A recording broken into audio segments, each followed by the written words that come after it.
Good afternoon. Welcome to the symposium, Revere in Perspective, Artisanry, Labor, and Luxury, which is hosted by the Center for Historic American Visual Culture at the American Antiquarian Society. My name is Nan Wolverton. I'm the Director of Fellowships at the Society and the Director of CHAViC, the Center for Historic American Visual Culture. First, I'd like to acknowledge that the American Antiquarian Society is built upon the ancestral homelands of the Nipmuc people. We honor the Nipmuc and other Algonquin tribes in Massachusetts as the original caretakers of this land, and that they are still here. For those of you who may not be familiar with the American Antiquarian Society and CHAViC, I'm just going to say a very few words of introduction.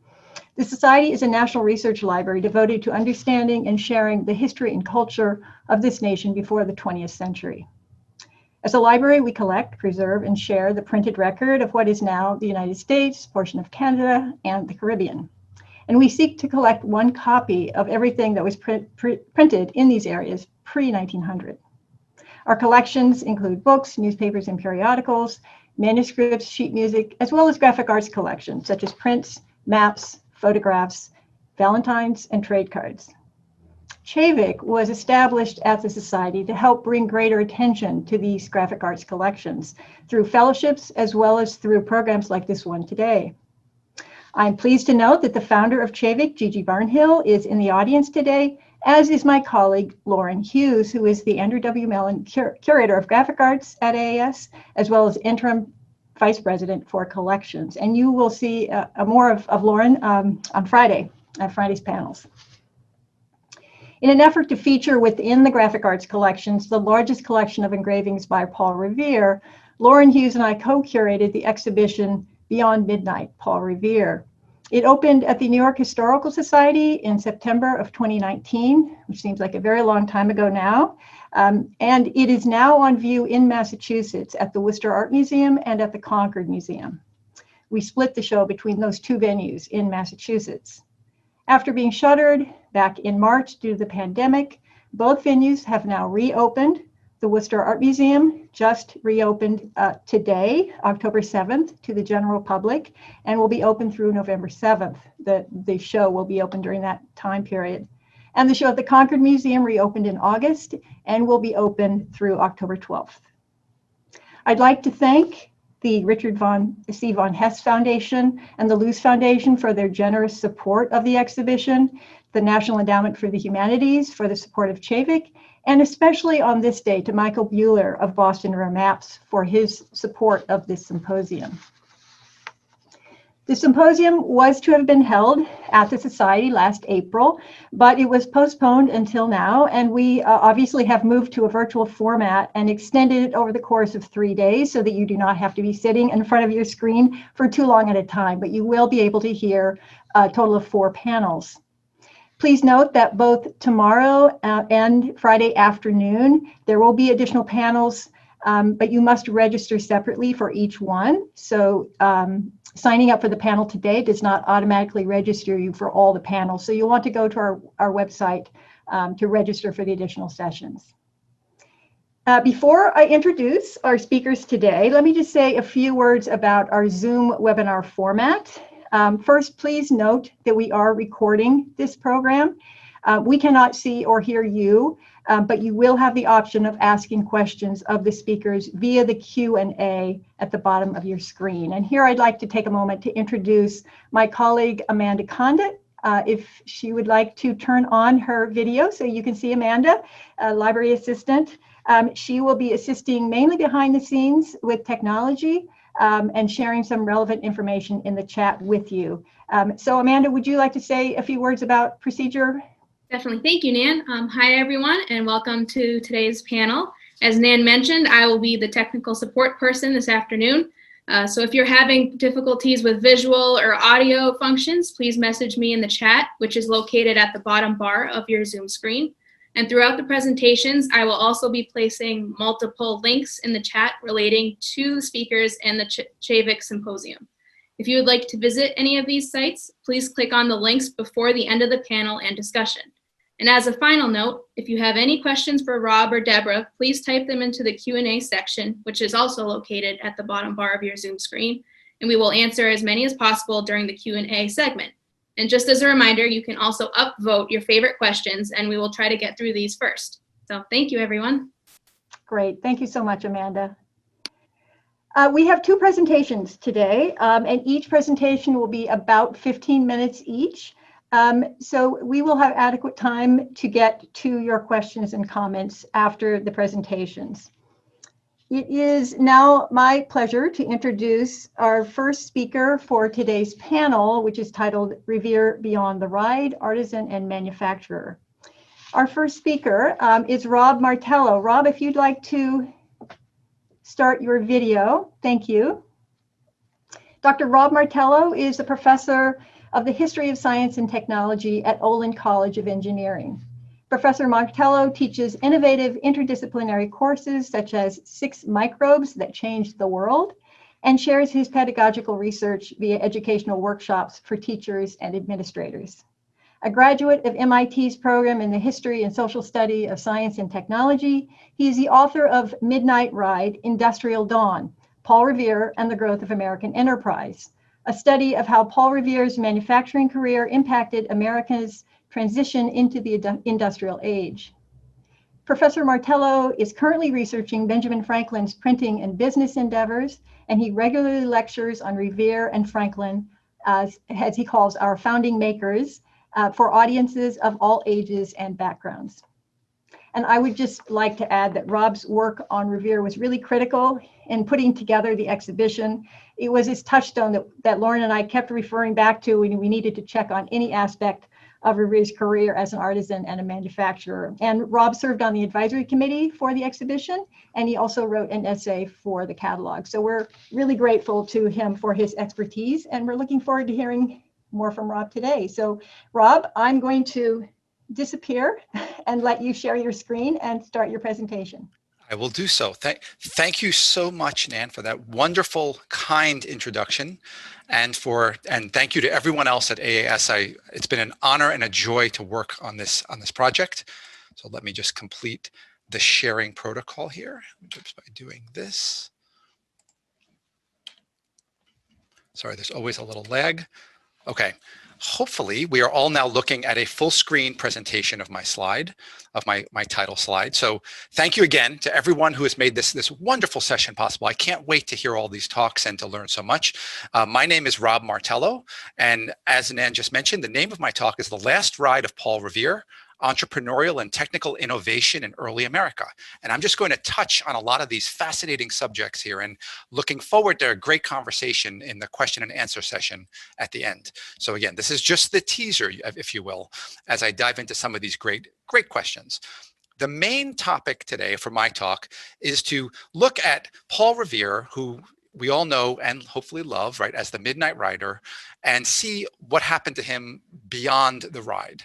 So if I just say, listen, my children, and you shall hear of the Midnight Ride of Paul Revere, all of us are brought into the familiarity that we have with this icon, right? This patriot who quite literally was there at the beginning of the American Revolution. And indeed, there's no reason to take away from his service. The Midnight Ride is magnificent. It's quite a story, actually. We can talk about it in QEA. I'm sure we'll be hearing touches upon it throughout the seminar over the next few days.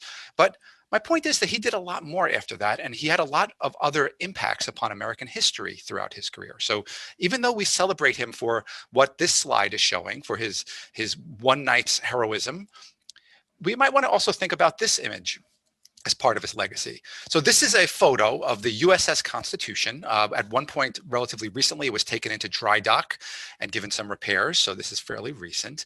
And if I call your attention to the bottom of the photo, you could see sort of a metallic, slightly reflective surface on the bottom, maybe copper colored. And I say maybe copper colored because in fact, that is copper. And the USS Constitution and other wooden hulled ships of the time period were sheathed in copper, in thin sheets of copper that were made to be flexible enough to adhere to the curved surface of the ship. They'd be nailed in place, but were strong enough to maintain their structure while the ship was operating in different waters. This was one of the guarded technologies of Paul Revere's age. Sheet copper was used to protect the ship's hull against all sorts of marine creatures, particularly the Teredo shipworm, but also barnacles and lots of other things that would attack wooden hulls and bore through them and cause the ship to be damaged enough to require repairs, or if nothing else, the ship would be a lot slower and less maneuverable as the hull got weakened. So when you coated it in sheeting copper, you greatly expanded the life of the ship, the operating qualities of the ship, and the amount of time the ship spent in water versus on land getting repaired. And as I said earlier, this technology was guarded. It was only a mastered technology in England. And England was controlling the exports of this technology. And in America, several would-be manufacturers failed to manufacture it. But yet Paul Revere was the first American to succeed in doing this. So how did this happen? I'd like to tell you that story, and we could look at some of the themes throughout his long career. And so to do that, maybe we go back to the beginning. So Paul Revere was born in Colonial, Boston. He was born, we often use the date of January 1st of 1735, although probably it was late December 1734, but right around there, Paul Revere was born in Boston. Interestingly, his family comes from wealth on his mother's side. His mother was a member of the Hitchborn family of merchants, so they were relatively well off, although his mother did not inherit much from her family. And his father was Apollos Revere, an immigrant from France who became a silversmithing apprentice and later trained Paul Revere, his son, as a silversmith at his side. So Paul Revere was raised in the North End, a working class neighborhood, among many other artisans. And as I mentioned a moment ago, he and his father were silversmiths. So he grew up learning the practice of silver working under the artisan approach. He was versatile. So he was forced to take over the silver shop at the age of 19 when his father passed away. And he pretty quickly got thrust into a lot of responsibilities and served pretty well. He took on a lot of manufacturing tasks and worked on over 90 different types of objects, trying to say yes to every commission that he could to make sure he brought in a steady stream of income. He was raised as an apprentice and became a master craftsman and took on apprentices of his own. And so therefore, the people who worked with him were often brought up in this craftsman tradition. The phrase often used is they learned the art and mystery of the trade. So their silver working knowledge is what made them valuable in society, gave them a source of income. And they would not share this knowledge except to their own apprentices in time. He often worked in a bespoke manner. So when someone walked into Paul Revere's shop and discussed a piece they would like him to make, it was a conversation. It was a negotiation. The silversmith and the customer would talk about what the customer was hoping to achieve and what the silversmith recommended, and each piece was individual. The payment for these pieces was often done through barter, through some combination of paying with goods, services, and perhaps some cash. One of the most common ways to pay in part for one silver was through silver that you already owned. You might give a piece of old silver that you wanted to melt down and reforge, or you might give some coins, circulating silver currency, that you'd say, please use this to form the new silver. So a lot of these early practices shaped Paul Revere's approach towards the different stages of his career. So two last quick things I want to mention about his colonial silver working, briefly, is that he would put a maker's mark on almost all of his silver. This would be just his name or his initials. He had several different marks that he used over his silver working career. He would stamp this onto an unobtrusive part of the silver to make everyone clear about who the maker was, so that he would get some credit for it. If the piece received compliments later, someone might flip the piece over and say, oh, this is a Revere original, interesting. So this image here shows one of his maker's marks. And also the silver working community in Boston was somewhat cooperative. Some of the silver workers would subcontract work to each other if they had more than they could handle at a given time. And through these relationships, we get a sense of what each silversmith was best at, because you might subcontract to someone if you knew they were good at a certain task. Revere received some requests to do engraving for his fellow silver workers. So just a little bit of a sign of how he was seen. And by the way, this image on the right is just a beautiful sketch that it seems like Paul Revere made. Maybe he was showing this to a customer. Perhaps he was working on a design that he would work on, perhaps showing this to one of his apprentices. We'll never know. This was a sheet of paper just in between the letters in Revere's records. I just came across this. I and others came across this in the archive just to show how he'll just grab a piece of paper and just draw something out as he's making a plan for his work. So moving forward, Paul Revere was a silver worker in Boston throughout the colonial period, and was very active in the resistance and revolutionary movements. So he was a member of the Sons of Liberty, as well as a number of other patriot organizations. We, of course, know him as the Midnight Rider.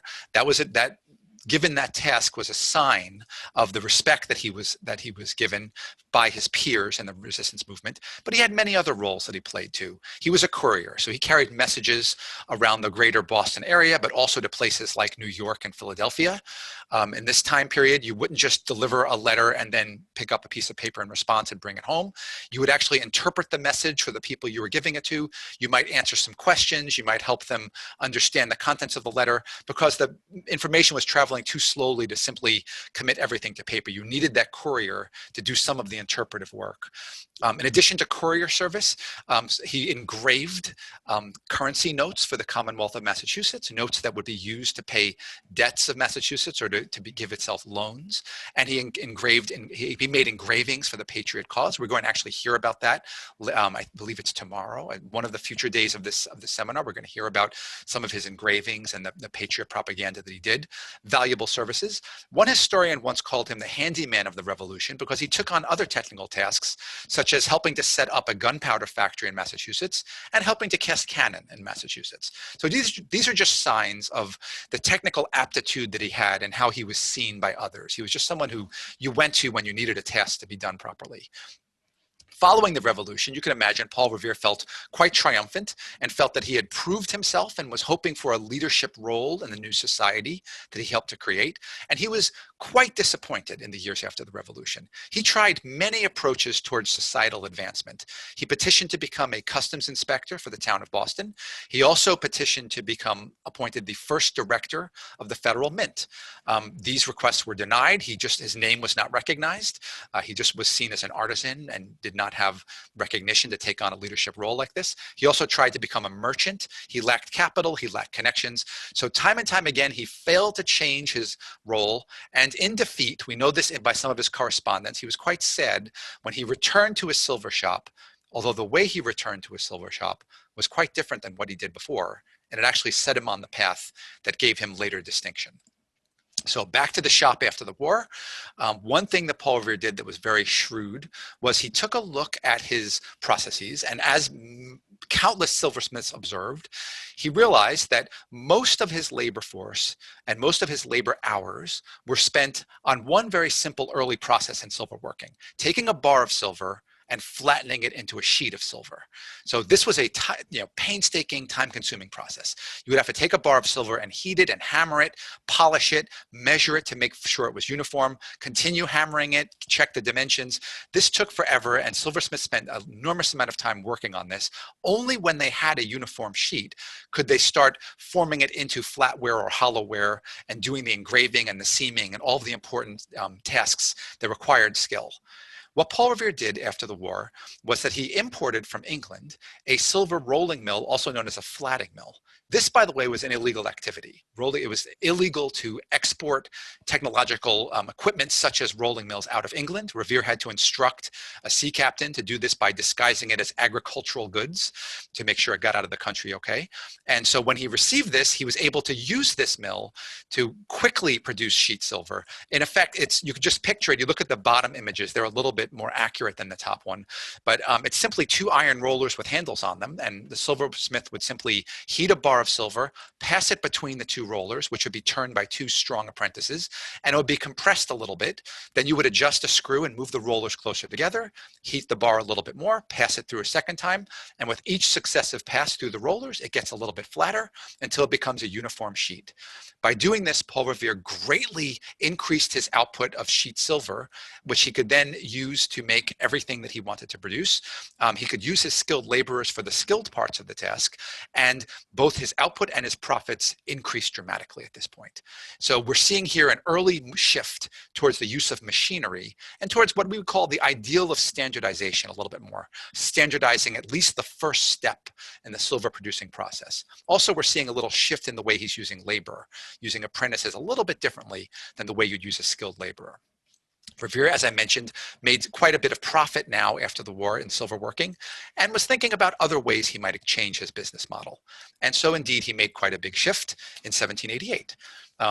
Some of you are probably thinking to yourself, gee, I didn't think photographs were this good in Paul Revere's time. Well, no, this is a modern photograph, but it conveys the idea I wanted to, which is Paul Revere entered the casting phase next. He was changing his product line from silver to iron, probably in part because he's thinking that iron can reach a wider group of customers. It's a more utilitarian object in great need. To do this, he had to construct a furnace on his property. He had a little bit of property behind his silver shop, so in the backyard he built a furnace. This was a bit of a learning curve for Revere. He also brought in some workers, not through the apprentice trade anymore, but as wage workers. And he and his workers learned to cast bars of iron, so either they're called pig iron or cast iron, one type of iron that he would purchase from blast furnaces in the neighborhood, and he, not in the neighborhood, but in the larger vicinity, I should say, not quite in Boston. And he would cast this, he would melt the iron down into a molten state, cast it into sand molds that he would prepare in advance. The mold would take on the shape of the finished good. So when the iron cooled, he would remove it from the mold, do a little bit of finishing, and sell it to the customers. He might make window weights. He could make fireplace backs, so basically a piece of iron that would go behind your fire to protect the bricks from the heat. He could build components of stoves, simple tools, things like that, utilitarian goods that many people needed. So this was another product line for Revere, continuing to increase his profits. I should add at this point that he was using his sons in his shop in important ways. So his oldest son, Paul Jr., was running the silver shop while Paul Revere moved on to the next trade. And he used his other sons as help in the iron casting trade as well. So he had people to help him run other parts of his business while he continued forging ahead and innovating the next step of the way. So you could picture Paul Revere in the 1780s and early 90s saying, this is great. I have different lines. I've got a good furnace that I know how to use. What else can I use it for? The next step was a bit serendipitous. He was one of the elders of his church, and when his church bell rang, the elders called a meeting and they said, look, we need to take up a collection to get some funds to purchase a new church bell from England. And Paul Revere said, you know, I think I could learn to cast one, and thus entered Paul Revere's next phase of his career, the bronze bell casting phase. Starting with his own church bell, he made more than 100 bells throughout his period of service in the company. Bells were made of bronze, which is an alloy of copper and tin. So he's working with new metals here, mixing the proportions of them. Bells are a huge object. They could be hundreds of pounds up to thousands of pounds. And the cooling properties and the acoustic properties are quite different from what he did before. So again, another learning curve that he had to cross, but he and his workers were able to do so. He soon was putting bells all around Boston, which was a religious town. It had many churches that were looking for bells. Bells were a high profile item. They were actually sort of an auditory calling card. You would hear many different church bells ringing from different points in Boston. And if the sound was sweet, you might ask who made it and think of that person as a skilled worker. So Paul Revere was making this high profile item. Again, he created a new product line and was again saying, what else can I do? Is there another opportunity here? His next leap was not as dramatic as the earlier ones. Bronze bells to bronze cannons, surprisingly, were not that big a jump because the alloy was similar. Even the size was similar. Cannons were often around 2,000 pounds, maybe hundreds to thousands of pounds, similar to bells. However, of course, the operating properties are very different. They're receiving ammunition and gunpowder detonations. They have to be reliable. They have to be well made in that sense. What was a bigger jump for Revere was switching his client base from churches to government purchasers, whether state militias or the federal government. In particular, the Federal Navy purchased a lot of his pieces. Paul Revere loved federal contracting. First of all, his patriotic side was nourished once again. He realized he was serving his country in an important way by providing armaments. But secondly, the government was purchasing a lot of his products. So the government was able to purchase cannon and say, these are excellent quality, we'd like another dozen, please. So Paul Revere was looking for ways to continue expanding this connection with the government. Copper bolts and spikes were his next product. This was not much of a leap. He had been working with copper earlier. This was a forging technique, so not as complicated as the larger objects he was making, but a fairly standardized object. He had to make sure that the quality was uniform and was very good. It had different techniques to help him apply his metalworking knowledge, and there were large quantities of these desired, again by the Navy Department, which used them as ship's fasteners to hold together the wooden timbers of a ship. And while doing his contracting to the Navy during this copper bolts and spikes phase, Revere came full circle, at least with my talk, where he learned about the need for sheet copper. So I have an image here in the corner of Paul Revere around the year 1800, when he was learning that America was looking to find a domestic source of rolled copper to equip its ships. And the Department of the Navy was failing to find someone able to give these sheets of copper the right blend of properties. They had to be strong but flexible at the same time, and we needed a way to manufacture them in large quantities. So Paul Revere reached out to the first Secretary of the Navy, Benjamin Stoddard, under the Adams administration, and said, I believe I could make this product. Please give me a chance. And Stoddard took that chance. Revere had excellent references, including President John Adams, by the way. And Revere was given a loan, which was controversial at the time. The Navy Department did not have strict authority to give loans to manufacturers. And Revere used this loan, as well as profits from his earlier endeavors, to purchase some property in the town of Canton. This is a sketch that he made of his property. For one thing, this property allowed him to spread out his operations a little bit.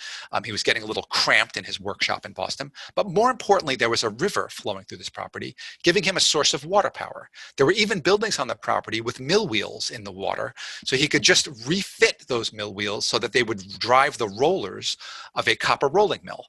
Very similar technology to the silver rolling mill that he used before, except much larger, bigger scale. And Revere went out to Canton, did some experimentation, and soon succeeded in rolling sheet copper. Within a relatively short time, he repaid his government loan by selling sheets of copper to the Navy, and he found other applications and uses for this product. He made copper sheeting for domes on state houses in New York and Massachusetts. He made utensils and flatware, pots and pans, and other implements such as that out of slightly thicker copper. Going even further thicknesses, he rolled sort of several inches thick sheets of copper to make boilers for steamboats for Robert Fulton, not for his original steamboat, for some of his later steamboats. Paul Revere was providing copper for those boilers. And he did, as far as I can tell, I'm fairly confident at this point that Revere and his son engaged in America's first industrial espionage mission. Paul Revere sent his son, Joseph Warren, to England in 1804 to take a look around some of the copper mills in England under different pretenses, saying that he was a merchant or using some other story to get in there, to explore some of the techniques that were being used to roll copper in England and see if there was anything they could learn back at home. So interestingly, Revere conducted the typical definition of technology transfer, which is seen as often an international transfer, but he was also transferring these techniques from field to field, from silver to iron to bronze to copper, from rolling to forging to casting. He was really making these connections, and he was heading more and more towards what I call the proto-industrial form of production, where he's getting his products more standardized and his workforce closer to wage labor and to regulation. I'll wrap it up. So Paul Revere retired from his business in 1811 and left it in the very capable hands of his son, Joseph Warren. He lived a few years after that and died at the age of 83, very long-lived, especially for that time period. Paul Revere, I didn't mention yet, but Paul Revere had 2 wives throughout his life, and each wife gave birth to 8 of his children. So he had 16 children over his lifetime, only 5 of whom outlived him. However, he had more than 50 grandchildren by the time of his passing. So a large, thriving family took over his company, Revere and Sons. It did quite well. It later changed ownership, and modern offshoots include the Revere Copper Products Company in Rome, New York, but also the division of Revere Ware Goods was spun off at one point, and the name survives now, put on, I don't remember who owns the company any longer. So Revere's company exists in modern form today, and if you go to the site of his company in Canton, Massachusetts, there's now a Paul Revere Heritage Center that is being made to commemorate his great work. And on that note, I would like to thank you very much, and I look forward to some questions later. And I will stop sharing my screen. Great, thank you so much, Robert. Before we go on to our next speaker, we'll just remind everyone, and I know there have been a few questions already going into the Q&A, but while I'm sure you have questions in your mind, feel free to type those into the Q&A at any time, and we will get to them after our next speaker, who is Dr. Debra Schmidt Bach. Deborah, if you would like to share your video. Thank you. There she is. Deborah is Curator of Decorative Arts at the New York Historical Society and was the curatorial coordinator for Beyond Midnight Paul Revere in New York. In addition to working on Beyond Midnight, she has curated an array of popular and social history exhibitions at New York Historical, including Life Cut Short, Hamilton's Hair and the Art of Mourning Jewelry, Celebrating Bill Cunningham, First Jewish Americans, Freedom and Culture in the New World, Superheroes in Gotham, and Beer Here, Brewing New York's History. Bach lectures widely and teaches regularly at the Bard Graduate Center, at Cooper Hewitt Smithsonian Design Museum Master of Arts program, and at the Parsons New School for Design. She has written numerous articles and essays and blogs and has contributed to exhibition catalogs and popular culture anthologies. Most recently, her essay Of Great Renown, A Brief History of an Early Mets Sponsor, Rheingold, was introduced in the anthology The New York Mets in Popular Culture, which was published in September 2020 by McFarland and Company. The title of Deborah's talk, which you can, if you're ready, Deborah, you can go ahead and share your screen. Okay. The title is Every Friend to the Manufacturers of the United States Must Be Pleased with This Information, Paul Revere and the United States Early Copper Trade. Okay, give me one moment. Oops. And there is always a lag.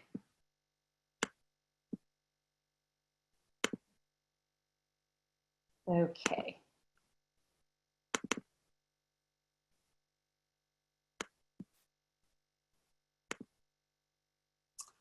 There we go.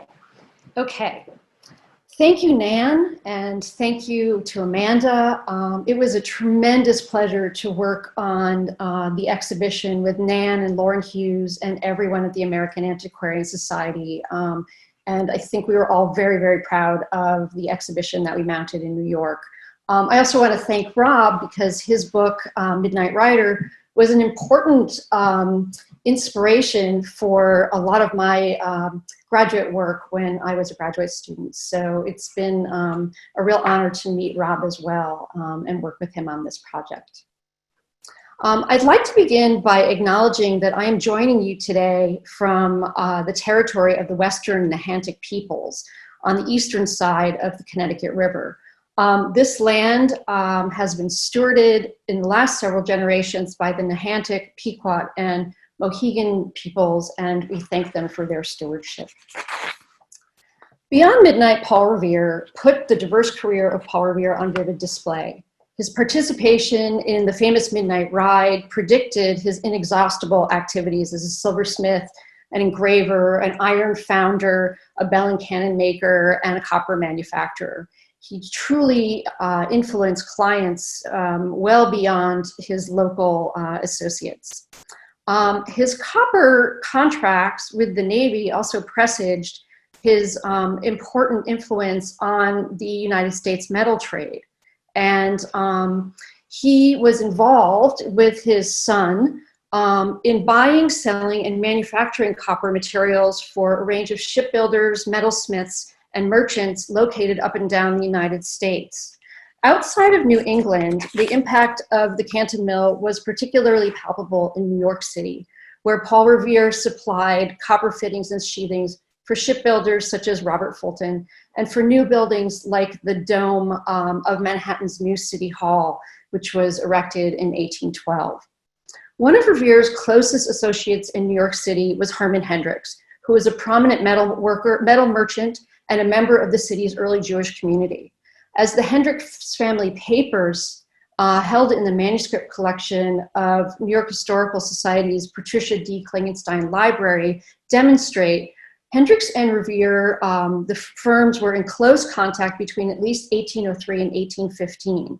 And what follows right now is a brief overview of the correspondence and a selection of other Hendricks family business records to again provide vivid evidence of Paul Revere's legacy and influence as a metals manufacturer. So this announcement that I'm showing you here ran in the New York Commercial Advertiser in 1801. And I'll read a couple of sentences from it. At top, it says, several sheets of sheet copper produced at the manufactory of Colonel Paul Revere at Stoughton. And then I'll skip down, let's see, which has been pronounced by the best judges equal to any manufactured in Great Britain. And it ends by saying, every friend to the manufacturers of the United States must be pleased with this information. Similar announcements ran in newspapers throughout the United States, including in Massachusetts, Rhode Island, New York, and New Jersey. So Obviously, this was a very important event, and the question that I've asked myself many times is why did this run in so many newspapers, and why was it so important in so many places outside of Massachusetts? The wide distribution, I think, really speaks to the importance of Revere's capability rolling copper and the very high demand of copper sheet that was needed beginning in the 1790s. Native copper was not readily available in the American colonies, and there were very few copper deposits that were discovered in the United States before the mid-19th century. Two exceptions were the Simsbury mines in Simsbury, Connecticut, which were discovered in 1707. It's those mines that later become the Newgate prison mines, and the Schuyler copper mine discovered in Belleville, New Jersey, near the port of Newark around 1719. When copper was mined, it was expensive and time-consuming to process, and that, coupled with the restrictions that Rob spoke about by the British, made copper a very scarce commodity for Americans. In this slide, I'm showing you some of the things that copper was used for in the early 19th century. It was used for a wide range of goods, malleable and a good conductor of heat. It has a low melting point, and it's easily shaped into a variety of forms. The properties of copper made it ideal for household implements, tools, and ship fittings and fastenings, as well as molded and later copper sheeting. These two items were shown in Beyond Midnight, both made of copper sheet made by Paul Revere, including this hot water kettle, as well as this fragment of sheet copper made at the Revere rolling mill. And again, we also displayed this absolutely beautiful sketch of the copper mill. And Paul Revere's, when he purchased this mill, armed with his promise of a government loan, it did have two buildings, and it had great proximity to water power, and it was from here that Paul Revere was able to start rolling copper. This is a portrait from the New York Historical Society collection of a man named Preserved Fish. Preserved Fish was a New York whale oil merchant, and like many New York merchants, he was from a family that traced its arrival in the colonies to the 1640s. Around 1815, he relocated to New York City with three associates from New Bedford, Massachusetts, the Grinnell brothers, and established the firm of Fish and Grinnell, which became one of the largest maritime houses in New York City. The detail that I'm showing you in the painting, so Fish is sitting in a very comfortable chair with a telescope, and next to him is a view out of his window of two ships engaging in the search for whales, references to his early whale oil business. But I wanted to show this because the bottom of this ship has been what was known as coppered, so covered in copper sheet. As we illustrated in Beyond Midnight, Paul Revere probably visited New York on a number of occasions between the 1770s and 18-teens, but his interest in the city were clearly heightened by the opening of the Canton Mill. Revere had one of Revere's early New York shipbuilding clients was Robert Fulton, as Rob mentioned. And this is a self-portrait, actually a miniature, of Robert Fulton and one of his letters to Revere. So Fulton invented the first commercially viable steamship, now known as the Claremont. It was an endeavor that was chartered through his partner in the endeavor, Chancellor Robert Livingston. And after trial and error, the Claremont made its first inaugural trip from New York City to Albany on August 1st, 1807, powered by a steam engine with a copper boiler. The Hudson line was a very important trade route for New York businessmen, particularly from New York to Albany, and many New York City businessmen were very, very eager to have access to faster routes for shipping goods up and down the Hudson. Beginning in 1808, Fulton ordered customized copper sheeting, which had to be thicker and longer than the copper sheeting used for ship hulls from Paul Revere. The customized sheet had to withstand a fair amount of heat and pressure generated by the steam engines. The letter that you're seeing next to the miniature, written on April 1st, 1811, discusses the inventor's need for copper bottoms for his new ferries. And he and Revere continued to do business throughout Fulton's life until he died in 1815. And here you see a Staffordshire plate with an image of one of Fulton's steamboats, again, a very big milestone in New York and in other locales. One of the issues that plagued Revere's rolling mill was the lack of copper material to manufacture copper sheeting. Because raw domestic copper supplies were scarce, Revere used old and scrap copper as base material. Much of this old and scrap copper was imported through a roster of agents and suppliers. Revere had a web of suppliers along the eastern seaboard, including Harmon Hendricks, who's shown in this portrait, a successful New York City ironmonger and metal importer. The New York Historical Society Library holds 40 letters written by Hermann Hendricks, Paul Revere and son, or Solomon Isaacs, who was Revere's later partner, to one another between the years of 1803 and 1815. And as these letters show, there were periods where the two firms were in very close and constant contact, and clearly had years of many different business transactions. The letters detail primarily the buying and selling of metal, copper, lead, iron, tin, and spelter in a variety of different forms.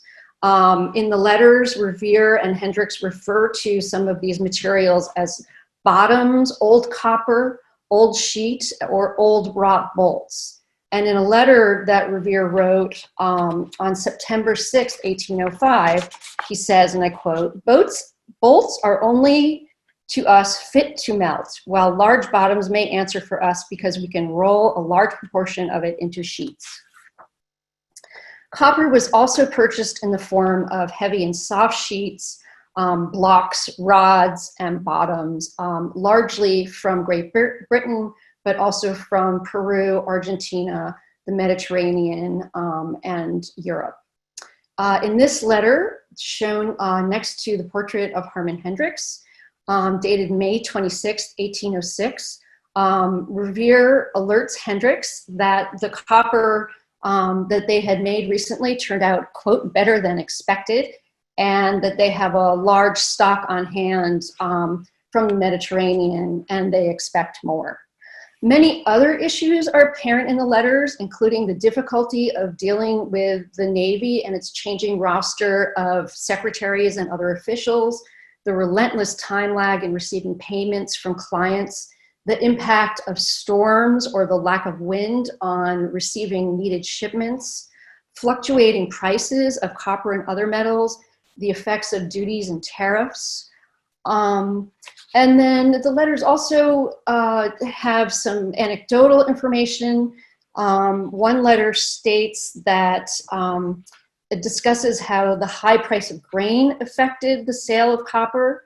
And in a letter in 1805, something that we're now very familiar with, Harmon Hendricks discusses one of the yearly yellow fever epidemics, which, quote, put a stop to all business and drove Hendricks and his family out of the city, as he said, for some time to come.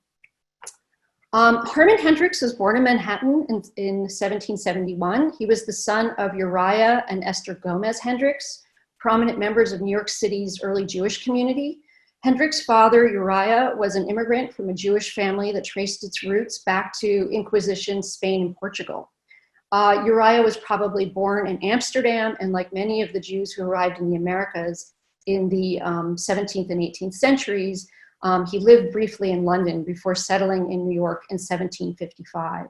Uriah Hendricks set up a dry goods exchange, a trade business, and quickly became involved in the metals trade. Uriah was a member of Congregation Shearith Israel, which is also known as the Spanish and Portuguese Synagogue. It is North America's oldest continuously operating Jewish congregation, and it traces its origins back to 1654 with the arrival of 40 Jewish refugees from Recife, Brazil to New Amsterdam. Uriah Hendricks sold a variety of imported goods ranging from textiles to cordage, tea, clocks, jewelry, cutlery, but much of his business concentrated on the metals trade. And as he became a successful ironmonger, he also started to import copper, tin, spelter, and lead. Uriah's network, Uriah had an incredible transatlantic network that was enhanced by his connections to other Jewish families involved in the transatlantic trades. And these connections included contacts in the West Indies and in London and Amsterdam. But the London contacts in particular were important because it was a way for him to connect with metal suppliers in London, Liverpool, and Bristol, England. And those contacts were, of course, passed on to his son as well. Paul Revere and Harmon Hendricks shared many similarities that may have encouraged their relationships. Both were the children of immigrants descended from persecuted religious minorities. Like Revere, Hendricks apprenticed under his father and began his training in his youth. And like Revere, Harmon Hendricks took over his father's business in the aftermath of his death and also passed on that business to his sons. Soon after the end of Harmon Hendricks' apprenticeship, he set up an independent trade business in perishables, largely from the West Indies, and was also trading goods like Southern cotton. But early invoices and correspondence in the Hendricks family papers illustrate that Harmon Hendricks was very much focused on the metal trade even before he took over his father's business. Iron initially was a primary commodity for him, but as you see in this advertisement and as the arrow's pointing, he also imported spelter, different types of hardware, and of course at the bottom you see reference to 10 tons of London copper. Harmon Hendricks over the years expanded the family firm into a major metals brokerage and manufactory. He also amassed a fortune that was valued at $3 million at his death and owned extensive Manhattan real estate, particularly in Lower Manhattan. Hendricks was also a very active philanthropist. He was one of 130 New York City businessmen to collectively supply over $2 million in government loans during the War of 1812. And he was a devoted member of Congregation Shearith Israel and served as its president from 1824 to 1827.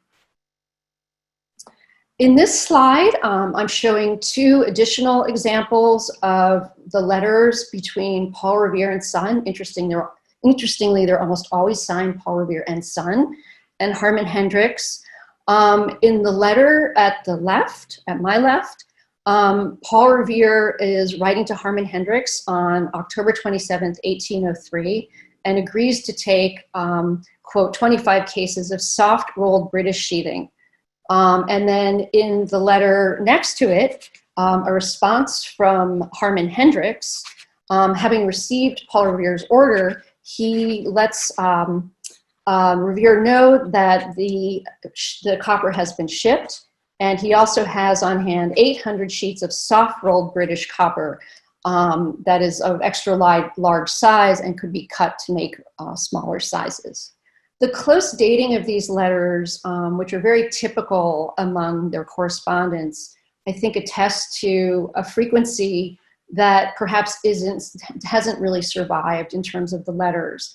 And they clearly shared a commitment to providing each other with the best terms and prices and credit possible. The extent of their collaborations was evident in 1805. And in December of that year, they both signed agreements to, and I quote, equalize between us the quality and price of copper that they bought and sold to one another. New York Historical Society received the Hendricks family papers in 1965. They were donated by Hendricks family descendants. And it was a cache of approximately 17,000 documents that ranged from ledgers, waste and account books, partnership agreements and indentures, to things like bills of lading, personal correspondence, and household receipts. The collection was begun by Uriah Hendricks around 1759 and amassed over the course of 5 generations. These papers have often been used to examine the business, personal, and social activities of an early American Jewish family, but I think that they also shed very important light on the United States nascent metals industry and Hendricks' contribution to that. Within the Hendricks papers related to Harmon Hendricks' business are account books, ledgers, billheads, and letters that show that he was doing business with many prominent shipbuilders, as well as silversmiths, merchants, foundries, and steamship and ferry lines along the eastern seaboard in New York, Connecticut, Massachusetts, Philadelphia, and Baltimore. In New York, some of his clients included Anson Phelps, who was the founder of what would later become the Phelps Dodge Copper conglomerate, and Robert Fulton, who purchased apparently over $600 worth of copper for the Claremont in 1807, but we don't know what the copper was used for. And Hendricks continued to supply Fulton with copper for at least 9 of his ships throughout Fulton's life. Hendricks' letters are filled with firsthand accounts of his business in raw and old copper, and underscore the vast global reach that was required to bring copper into the United States during the early 19th century.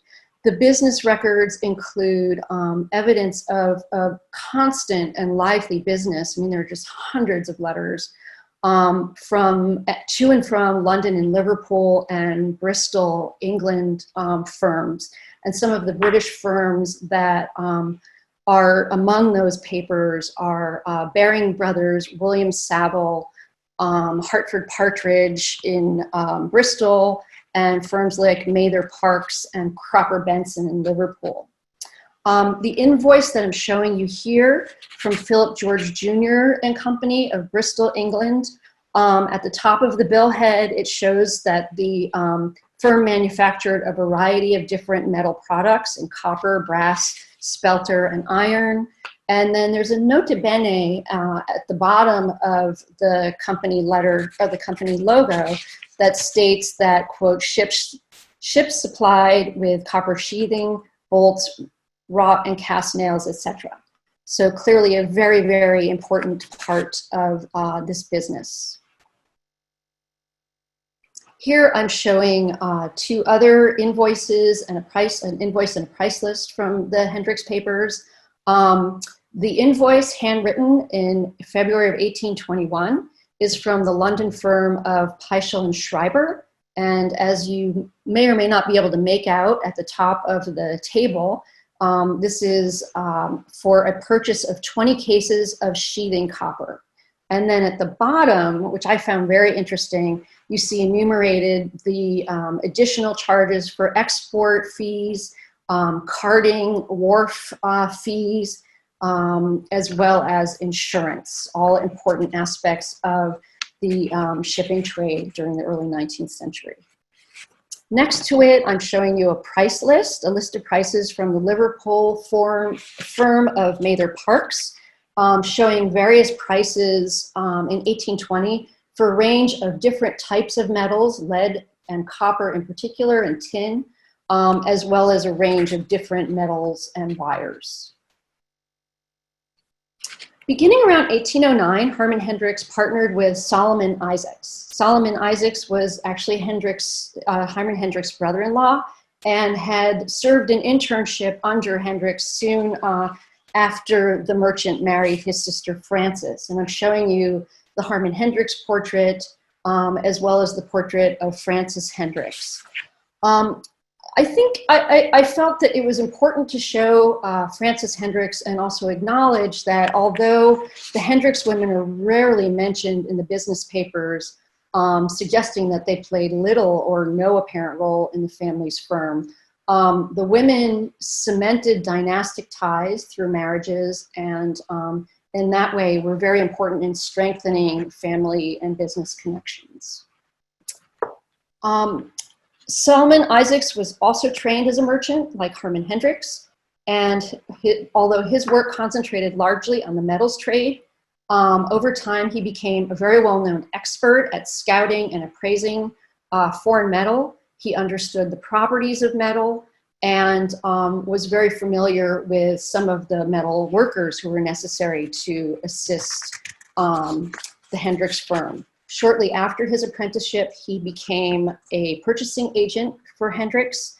But with the onset of the War of 1812, copper shipments became even more fraught. And it was that time that Hendricks determined to potentially start rolling his own copper sheet. So what he did was he purchased the defunct Soho copper mill in New Jersey, in Belleville, New Jersey. And the top slide that I'm showing you is a map, a hand-drawn map from 1814 that shows the smelting house and access to the Second River, which is a tributary of the Passaic River, very important for powering the firm, as well as two roads that were built by Harman Hendricks and Solomon Isaacs before the opening of the mill. The property included a gunpowder mill, as well as parts of the old mine. And this was an important location because Belleville is located about 5 miles from Newark and about 12 miles from New York City. It was in the early 19th century that Belleville and its surrounding towns, Bloomingdale and Glen Ridge, became early industrial workshops and foundries that supplied New York City with things like textiles, dyestuffs, and other rolled metal goods. Hendricks and Solomon Isaacs cooperated on the firm, but Solomon Isaacs was put in charge of the firm pretty much from the beginning. And they set up a smelting house, a rolling mill, and added stamping and cutting machinery. And as I mentioned, they initially built one private road to facilitate shipping and transport to the Second River. But soon after opening, they also started to build additional subsidiary roads and canals and steamship routes. All parts of important transportation networks that they used to carry raw materials, fuels, and finished products back and forth to New York City. The Soho mill rolled its first sheet copper in October of 1814. Solomon Isaacs ran the firm until 1830 and simultaneously maintained a Manhattan showroom that sold the mill's products till that time. At the bottom, I'm showing you a picture of what the mill looked like in 1893. Harman Hendricks retired in 1830, and at that point also Solomon Isaacs stepped back from the mill and became a copper broker. 3 of Harman Hendricks' sons took over the firm and assumed management of the mill. And reorganized the entire firm as Hendricks Brothers.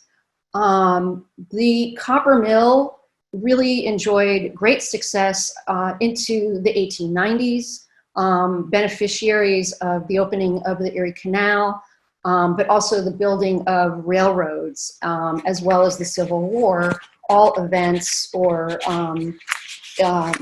different types of activities that required and used sheet copper. The Hendricks mill remained open until 1938. Hendricks' association and friendship with Revere clearly went beyond the evidence provided in the Hendricks family papers. Harman Hendricks visited the Canton Mill at least on one occasion, and his observations of the operation and the importance of water for power certainly must have impacted his decision to move beyond the metals trade and into the realm of manufacturing. And with that, I'm going to end here and turn this back over to Nan. Wonderful. Thank you so much. These were two really fascinating talks, and we have some really great questions to get to. I will ask both Rob and Deborah, thank you, to turn on your videos. And I'm just going to start with a question, then we'll get to, we have time to, I think, to get to all of the questions here. I hope we will. But I wanted to ask a question that actually relates to some of those that have been asked in the Q&A. And one of the things that I know that we really wanted to try to communicate in the exhibition is the fact that Revere was not producing all of these goods by himself. He had a considerable workforce, whether he was working in silver or bronze, copper, iron. There were a lot of people involved. And so I wonder if you both could talk a little bit about the labor force and this. I'm really interested in this question of hidden labor. Who are the, and I know these are the kinds of things you sort of have to read between the lines, or when you're working with these accounts to kind of get a sense. I mean, there has to be, there certainly is a lot that's not spelled out for you, but there are things that one can glean from the accounts. And this also, I will just say, relates to a question that Wendy Cooper asked early on about just how large Revere's shop was, who were some of his apprentices and journeymen. And I know, Rob, you know some of that, but she also asks if there were any immigrants or Africans in his shop. And again, we tried to address this to some degree in the exhibition, but I'd love to have you both just talk about this question of labor and hidden labor. And I appreciate that Deborah has already addressed to some degree the women and their role as well. So Rob, would you like to start? Yes, I was thinking Deborah deserves a little breather for a moment, I think. So I will buy you a little bit of time to catch your breath. But I love the question, actually. It's so important, and it's fascinating. You're taking me back to doing the historical research where we're usually armed with some ledgers or account books that allude to certain interesting developments and give you a partial picture. And then, as Nan was just saying, then we're trying to fill in the gaps. And so to start with some of the numbers, right? When Revere was working in the silver shop, he typically had a small number of apprentices, although the records back then at the early days are very sketchy. So that's where we have to sort of sometimes look in a piece of correspondence or something for the name of someone, and later you realize that was an apprentice working for him, or there might be one loose receipt or something from the silver working. But he had something on the order of like maybe 5 people working for him at different times.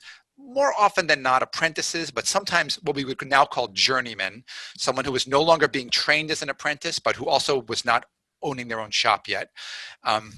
Those are usually men, right? You know, doing this type of work. Nan, I appreciate your talk about the hidden labor, because one interesting question is like who else was helping Revere run the shop? And it seems like from handwriting changes or occasional like little clues like that, it seems like others might have been keeping ledgers with him sometimes. So you can now see where we're stretching a little bit, where we can't really connect, you know, definitively to someone else helping. But it seems like the phrase that I was taught in grad school is the evidence suggests, right? That's a phrase I used to love, right? That there probably were family members and more, and other shops we have sense that these might be women helping to keep some of the ledgers and maybe run some of the books behind the scenes. When Revere goes further into after the war, Revere was entering more and more of the manufacturing trades. The ledgers get a little more routine and a little clearer and more complete.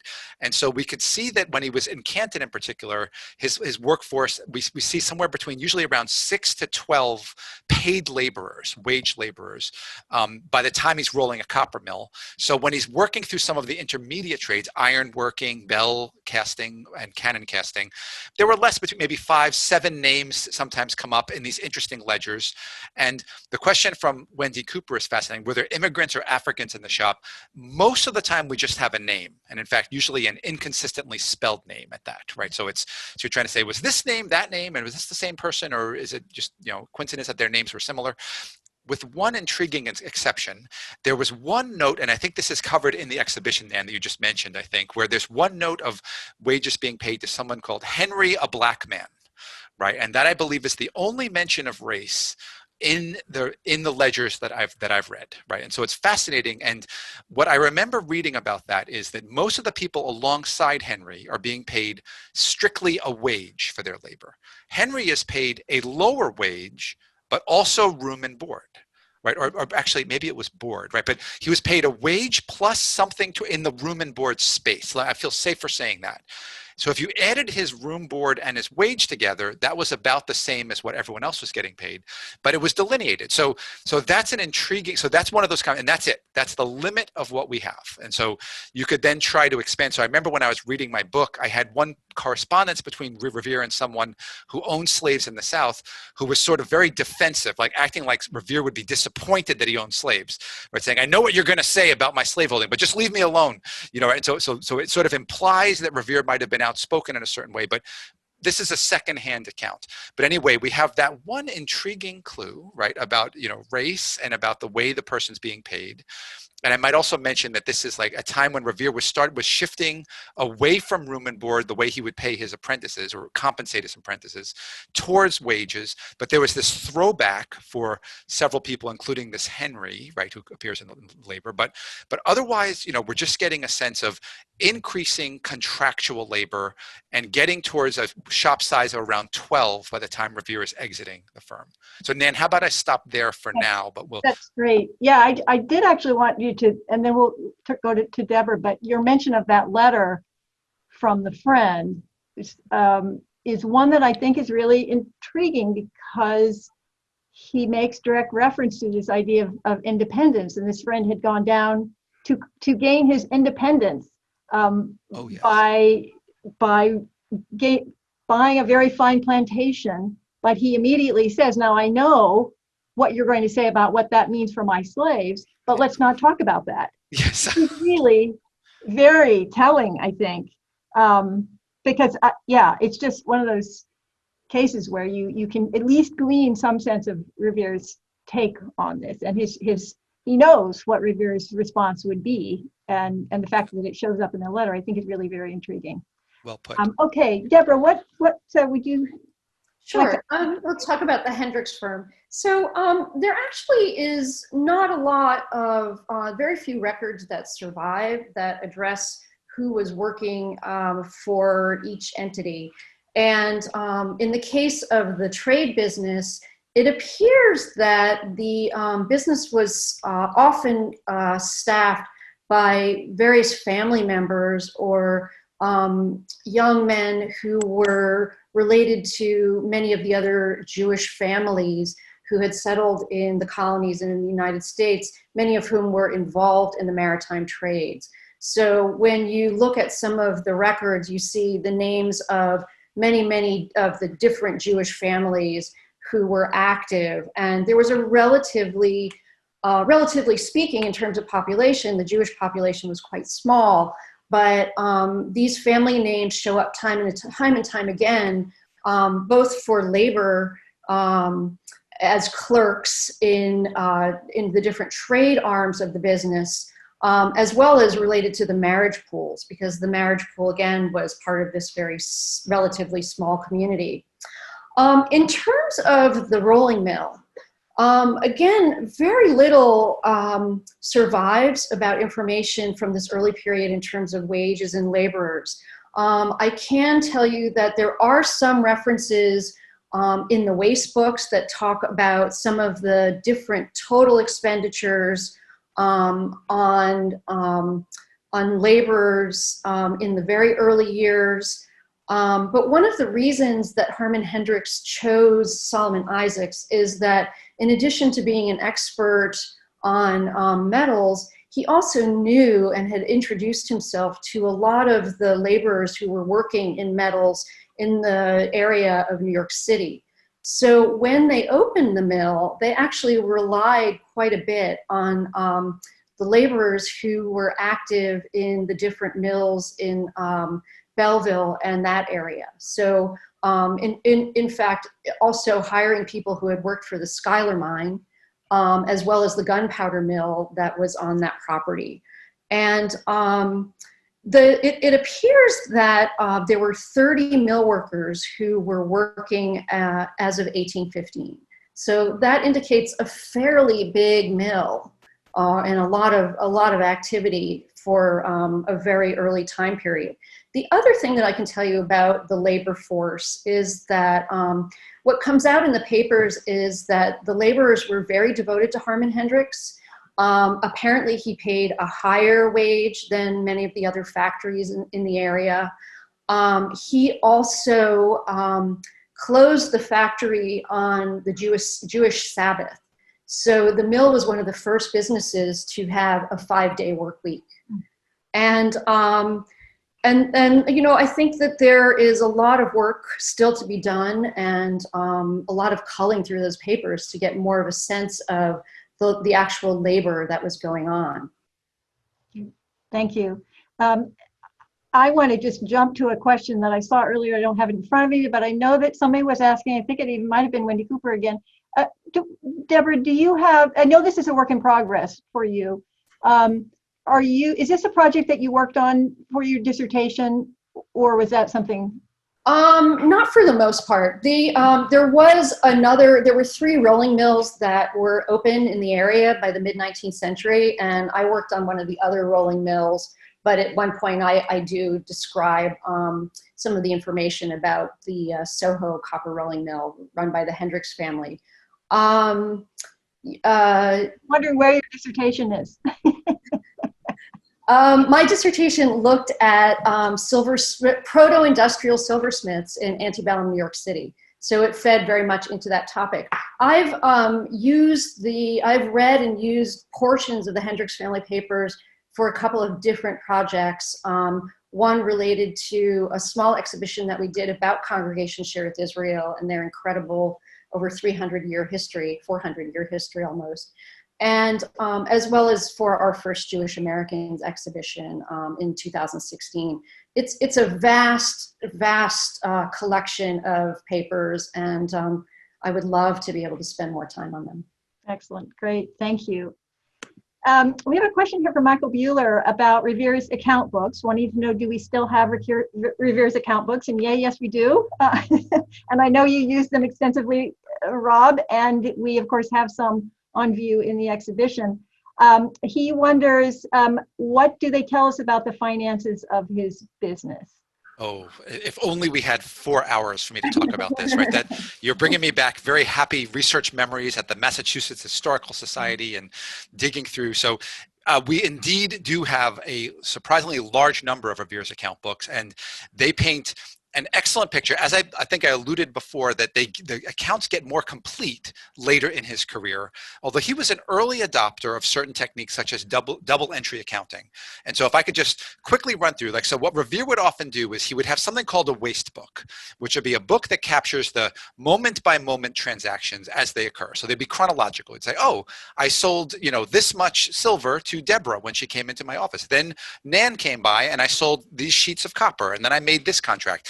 So it'd just be a chronological listing of what happened. Often we get the most detailed information about purchases in that waste book. It might have details of the number or the style of what he's selling or something like that. These entries get copied into a ledger that's sorted by client. So he might at some later point, and I think he did this like every few months, we don't know how often, but you would see him cross out the waste book entries as they get transferred into a ledger. So the ledger might say, sales to Rob Martello. And this is where it became double entry, where on one column he might say, here's all the things this person bought from me. And on the other column, he'd say, here's all the payments I received from that person. So this is phenomenal. And they would be dated usually. So we could just get a quick look at Revere's sort of accounts receivable, right? When you could see like, oh, this person's buying a lot and not paying a lot.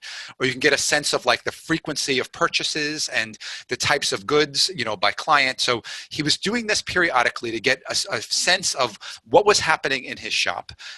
His other accounts that were taking place in parallel with this were accounts of stock on hand.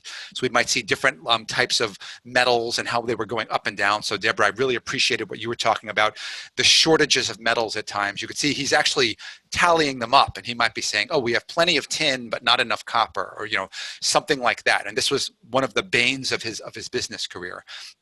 And so again, this would show that it shows some of the limiting factors were things like raw materials and sometimes collecting accounts. Like at one point he actually hired, I think it was a solicitor, to go track down some of these people who were in debt.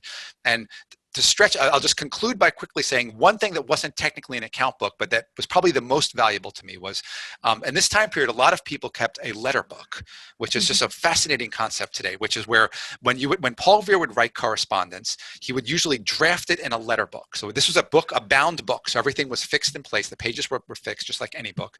And he would write a first copy of his letter. And you might see him crossing things out and making edits along the way. And when he was happy with the letter, he would then copy it onto a clean piece of paper and mail that to the other person. So as a historian, this is a gold mine. This is invaluable. We have a draft, not only a copy of pretty much all of the things he sent out, all of his correspondence, but you could see the editing process. I remember one time he was writing about the new Jefferson government, and he said something about, we just had a change in government, and then he crosses out the word government and makes it administration.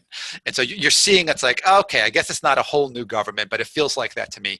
Or you see language get toned down slightly, and things like that. But anyway, I'm sort of lumping that with the account books because it shows, again, the correspondence with different people trying to, secure payments or sources of raw materials or whatnot. So that counts, even though it's less quantitative than the ledgers and the waste books that I mentioned before.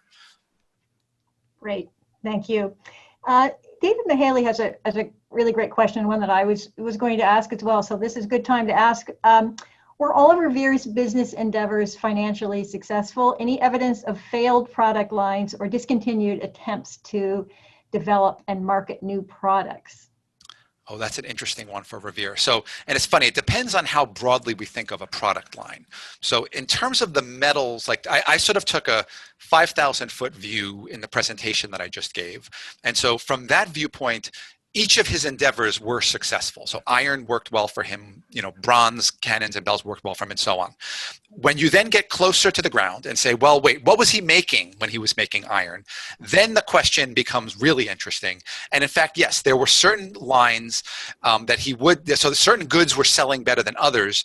And it's almost a Darwinian thing where we don't really see much examples of the failures. We just see they vanish from the books. And we're seeing other things are surviving because he's making money off of them. Mm-hmm. So for bells, for example, he originally had a wide range of bell sizes, which sort of became more standardized, right, over time as he found some were selling more.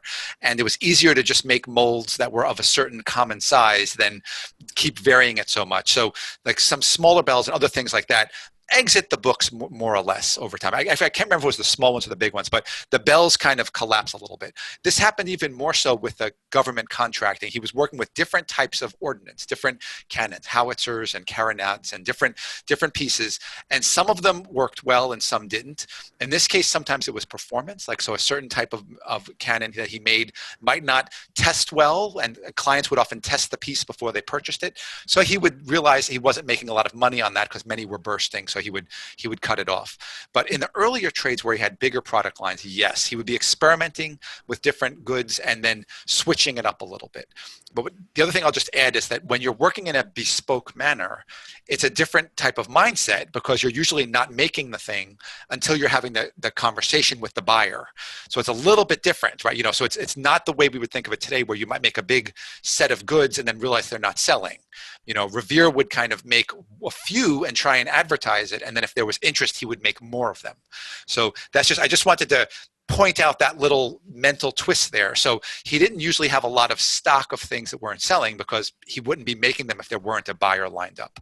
And this was going to start changing as the business changed hands to Joseph Warren, who was getting much more industrial and bigger scale business, and was then going into more ongoing, shipments of things, where you want a stock on hand. That wasn't as much the case throughout much of Revere's career. And that prompts me to ask, but Deborah, do you have a similar sort of take on Hendricks? And your comment about yellow fever and having to leave town. I mean, I just wonder what kinds of challenges of that sort or otherwise he faced as a. I think for the most part, Hendricks became very wealthy, and I think both the metals trade business and the mill did quite well through about the 1870s. Fire, in the case of the mill, was a very big problem. And so, for example, in 1873, the mill was devastated by a fire. So it on the one hand, it gave the family an opportunity to rebuild the mill and to add some other buildings. And you see some of a result of that in the last slide that I showed of the 1893 mill. But fire was a very, very, very costly and huge problem that they constantly faced. For the most part, I think that the mill did fairly well. Certainly during the 18 teens, the various embargo acts and then the War of 1812 had very, very dire effects. But it appears that Hermann Hendricks spent a lot of his time trying to navigate the various shipping restrictions that were coming at him, basically yearly. The other thing I can say is that it seems that the mill, for the most part, was able to weather some of these various ups and downs, and the same is true for the trade business. So some of it speaks to the fact that Hendricks made a lot of money before he opened the mill. And so I read, I think in the Maxwell Whiteman book, Copper for America, which is published in 1971 and gives an overview of the Hendricks papers and tells the history of the firm. Hendricks was wealthy enough that he could have funded the entire operation of the mill just on his own fortune. So I think that Hendricks and Isaacs were very much attuned to what was working and what wasn't. And some years they made more money than others. And you see that in terms of the wages and how many workers they had to hire, meaning that they had more or less business. Deborah, that's just so interesting because Revere was often stymied by these capital limitations. So it's just interesting where even when sales were going well, he would just say, I have an opportunity to buy some copper, but I'm waiting to collect, my payments right now, and I just can't shell this. So he just mentioned how frustrating that was sometimes. And often it was the government who was not paying on time. Yeah. And he'd be saying, please, if you give me the money you already owe me, I could then continue making things for you, but I kind of don't have the cash on hand. And he would get an excuse or something like that. So that's fascinating. Yeah, I mean, I think that Hendricks kind of funded his business, which was very good and important. And one of the reasons that he apparently had such good relationships with the British suppliers is that he was very, very pointedly, paid them on time. Mm-hmm. And that was very, very important. In the Hendricks and Revere letters, and I should count this at some point, there are many, many references to the difficulty of collecting money from clients, but also the vagaries of dealing with the various officers that were put in charge of the Navy with the change of presidential administration after 1800. And that's really interesting. It would be very interesting to compare that to some of Revere's, any kind of mention that pops up in Revere's papers. Oh my gosh, yes. Oh, yeah. that actually brings up a question that Robert Schimpf has about how you would characterize the importance of Revere's copper work for the U.S. Navy in the War of 1812. That is such a good question, and I unfortunately don't have the right information for that because Revere had left the business by that point. So it was in the hands of his son by that point. Also, if I remember correctly though, so now I'm on slightly thinner ice. But as I recall, right, and this does build right off of the conversation we were just having to Deborah. You completely anticipated some of the aspects here, where with the presidential administration change, with the Jefferson administration, Revere was just miserable right at this point, because he went from Adams's Federalist vision of like a strong Navy and a booming, manufacturing endeavor to support it, to Jefferson's idea of the gunboat Navy, and just saying at one point, and the small government approach of Jefferson, that for years, Revere was stuck just trying to collect on the loan that he was promised, right? So Revere was saying, hey, I'm ready for my loan payment. And then the new Secretary of the Navy said, oh, we're not allowed to give loans. No, you're not getting a loan. And he said, well, I kind of already got it, and I just need the money now because I've spent it out of my own pocket. So please. And they said, no, there's no authority here to give the loan. And so why would we want that? We're not going to have a major shipbuilding program. So a lot of what Revere had been supplying to the Navy happened beforehand, but yet impacted the War of 1812, such as the 6 frigates, right? A lot of Revere's copper actually was on, right, the USS Constitution and the other, what were called the super frigates, right, that did quite well. They had a very good line of service throughout the War of 1812. So it wasn't as if there was a major shipbuilding program right up before the War of 1812. I believe it started up a little bit more, but again, I'm a little rusty because it was no longer Revere's personal involvement, but yet his copper was out there by that point from these earlier sales. And he at some point said, what was hilarious, he said that, on one hand, you're not paying me, right? The government is having problems with the thought of paying me. On the other hand, the purchasing agents are happy to keep buying from me, right? So these things don't go together, right? If you're going to buy from me, you have to pay me. And eventually it did get reconciled. I think Jefferson had to personally intercede at some point and say, even though this is not proper, it seems that the honor of the government is at stake, so we should pay what we promised to pay. So it kind of did happen. But you notice I've wandered a little bit from the question, because I don't think that his work during the war had that much of an impact, although he had been selling a lot to the naval yards beforehand, in the buildup that was happening over the years. Great. We just have time. I'm going over a little bit just because it's such great conversation, but let's just do one or two more questions. We will end by 3:30, I promise.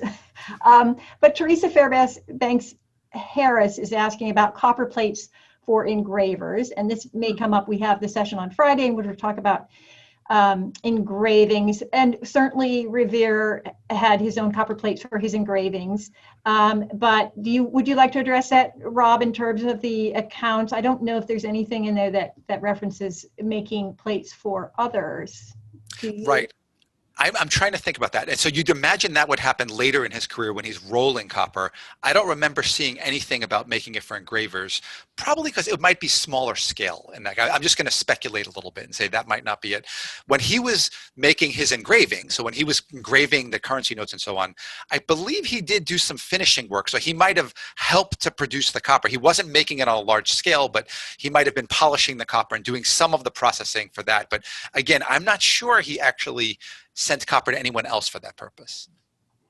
And then Janine Scarry is asking about engravers. So she's wondering if any of the 3 specialist engravers who worked in Revere's and the shops of other Boston silversmiths have been identified. It's probably only a question that Janine Scarry can answer. But I don't know if either of you have a response to that. That's hilarious. And I had the exact same thought. It's like, we just bring her on here. She'll give the proper answer here. Yeah. Not to my knowledge, right? And again, it's possible that I missed something. The records were, a little bit more idiosyncratic earlier on, right, in his record keeping book. So, so somebody's like names enter and leave, and it's hard to know what happens here. I can't think of one, but if someone later says, no, Rob, here it is, I wouldn't be too surprised that I might have missed it, or I'm misremembering that, but. Yes, well, this just sort of begs the response that I think that there's always more work to be done, and I hope, and certainly there's always new work being done, and some of the things that we've been hearing today suggest some new ideas and new insights into Revere, which is what we were hoping for, because one can only do so much in an exhibition. There's always more that can be said, and exhibit labels have to be very concise. And so we're really glad to have an expanded view on some of these topics that we addressed. So I thank you both so much for your time and your expertise. We will have for those whose questions did not get addressed, the speakers have agreed to answer them by email. So we'll get those to the speakers and they'll respond to you. And let me just remind everyone that we hope you will join us again tomorrow afternoon at 2 o'clock and again on Friday afternoon when we will have additional papers. Tomorrow we're going to be talking about Revere in a global perspective with Jennifer Anderson and Monica Dominguez-Torres. So that will be a wonderful session. And Friday we're going to be focusing more on prints to talk about Revere's role as an engraver. And then we will finalize things on Friday afternoon after that panel with a roundtable, which will include all of our speakers, including Robert and Deborah. And so you will have a chance to see them again and hear from them again. So again, thank you everyone out there for joining us today. And we hope that at least some of you can join us again tomorrow. Thank you both. Thank you. Thank you so much. Thank you very much.